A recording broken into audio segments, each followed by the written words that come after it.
एक गांव में रोहन नाम का एक लड़का रहता था, जो हमेशा अपने दादी माँ के पास बैठकर कहानियां सुनना पसंद करता था। दादी माँ की कहानियां हर बार रोचक और कुछ न कुछ सिखाने वाली होती थी। एक दिन की शुरुआत उसमें रोहन अपनी दादी माँ के पास पहुंचा और कहने लगा, दादी, आज कौन सी कहानी सुनाओगी? मुझे आज भी कुछ नया सुनना है। अरे बेटा, आज तुम्हें एक ऐसी कहानी सुनाऊंगी जिससे तुम बहुत कुछ सीखोगे। ये कहानी है एक राजा और एक गांव के व्यक्ति की। एक राजा था जिसका नाम वीर सिंह था। वह बहुत ही बलशाली और बुद्धिमान था, लेकिन एक बात में वह बहुत घमंडी हो गया था। वह मानता था कि उसके जैसा ताकतवर और बुद्धिमान कोई नहीं है। उसके राज्य में एक गरीब व्यक्ति रहता था, जो अपने छोटे से घर में अकेले रहता था। वह बहुत सीधा साधा था और अपनी मेहनत से गुजारा करता था।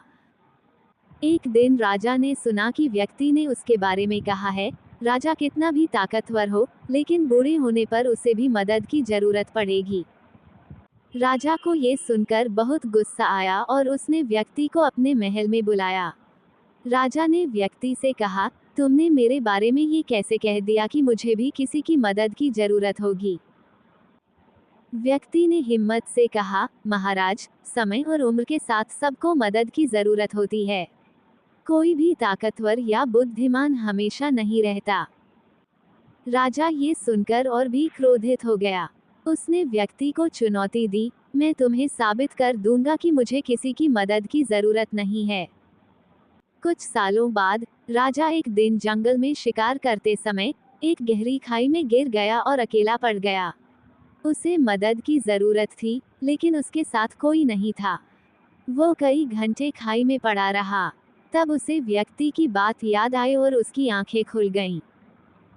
तभी अचानक व्यक्ति वहां आया और राजा की मदद की। राजा ने व्यक्ति से माफी मांगी और कहा, तुम सही कहते थे, मुझे भी दूसरों की मदद की जरूरत पड़ी। व्यक्ति ने हंसकर कहा, महाराज, जीवन में हमें ये समझना चाहिए कि कोई भी व्यक्ति हमेशा ताकतवर या स्वतंत्र नहीं रह सकता। एक दिन सबको एक दूसरे की मदद की जरूरत पड़ती है। दादी, ये तो सच में एक बहुत अच्छी सीख थी। हमें दूसरों का घमंड नहीं करना चाहिए और मदद मांगने से भी कभी नहीं डरना चाहिए। बिल्कुल सही। हर कहानी में एक सीख होती है और यही हमें सिखाती है कि जीवन में कैसे आगे बढ़ना है।